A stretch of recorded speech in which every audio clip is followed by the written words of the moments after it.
బల్కంపేట ఎల్లమ్మ కళ్యాణానికి అన్ని ఏర్పాట్లు చేస్తున్నట్లు మాజీ మంత్రి తలసాని శ్రీనివాస్ యాదవ్ తెలిపారు. జూలై 1న అమ్మవారి కళ్యాణం, 2న రథోత్సవం నిర్వహిస్తామన్నారు. ఆలయం వద్ద వివిధ శాఖల అధికారులతో కలిసి ఏర్పాట్లపై తలసాని సమీక్షించారు. అమ్మవారి కళ్యాణానికి వచ్చే లక్షలాది మంది భక్తులకు ఎలాంటి అసౌకర్యం కలగకుండా ఏర్పాట్లు చేయాలని, అధికారులు సమన్వయంతో పనిచేయాలని సూచించారు తలసాని. ఈ కార్యక్రమంలో రాజ్యసభ సభ్యుడు అనిల్ యాదవ్, స్థానిక కార్పొరేటర్ సరళ, జోగిని శ్యామల పాల్గొన్నారు.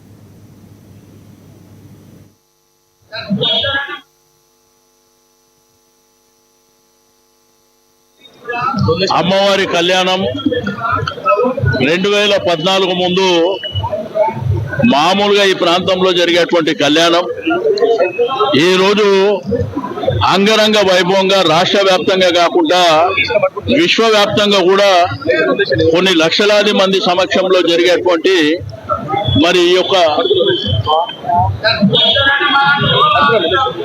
లక్షలాది మంది సమక్షంలో జరిగేటువంటి ఈ యొక్క కళ్యాణం ఏర్పాట్ల విషయంలో మరి ప్రభుత్వ సహకారంతో పాటు అన్ని డిపార్ట్మెంట్ల సహకారం తీసుకొని అంగరంగ వైభవంగా భక్తులకు ఎటువంటి ఆటంకాలు, ఇబ్బందులు లేకుండా అన్ని జాగ్రత్తలు తీసుకోవాలన్న ఉద్దేశంతో అందరు అధికారులతోని మరి ఇప్పుడు రివ్యూ చేయడం జరిగింది.